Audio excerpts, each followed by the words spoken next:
Dave came to me suffering from dealing with PTSD from his work as a police officer. I've been battling the disease for about 6 years. I'm off work right now as a result of an injury at work in which I saw over a series of years some horrific incidents, and I couldn't get rid of them, and eventually I ended up with a serious diagnosis of PTSD. I heard of Damon through my wife, who had a friend who had some work done, and as soon as I saw it, I was totally on the internet within 5 minutes and booked an appointment. As soon as I met him, I was blown away by his sensitivity and his thoughtfulness, and he's just a really very intelligent and very sympathetic guy. For this tattoo that we're working on right now today, it was very important to him that he had words to a song that really meant a lot to him.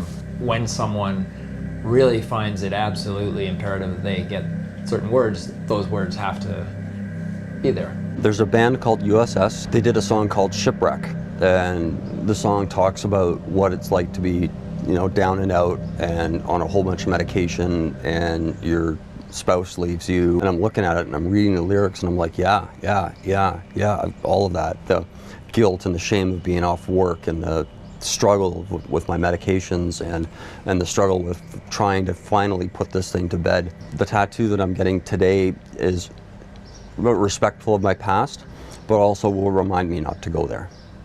I took all that information in and I let it kind of mull over in my head, and I thought, okay, we got a lot of words here. Almost panicked, because it's like, wow, how are we gonna get them all in there? And Dave didn't really want them going down his leg, and he didn't really want them wrapping around his whole body either. So it was a little bit of planning, because I was also thinking, okay, how can I turn those words into something that has a concept so that they're not just words? I didn't want Tasmanian devils and phoenixes and dragons and all that kind of stuff. What I wanted was Damonistic tribal.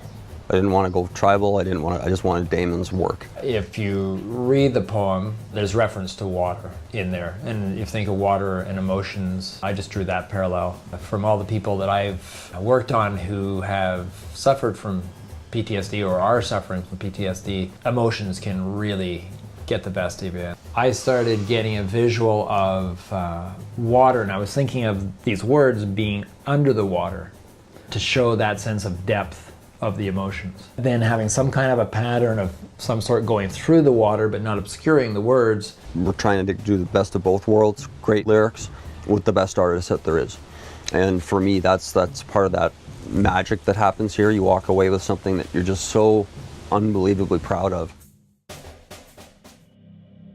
Every time, I feel like I need to mark something, I just need a spiritual experience to just kind of refresh my mind and put me back on course. This is how I do it. If they're getting in touch with, I call it their soul, their higher self, some greater part of themselves that they normally don't always get in touch with, and especially in a case with PTSD symptoms, anxiety puts one in a state of separation from themselves in a lot of ways, and that's part of the anguish.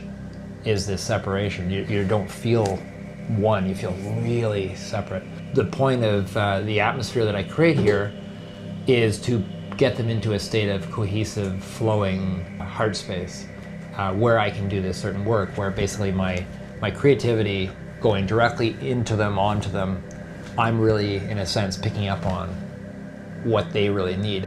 But I wanted to have a good spot for it, close, not over my heart, but close to my heart, and just as a reminder that don't go back there.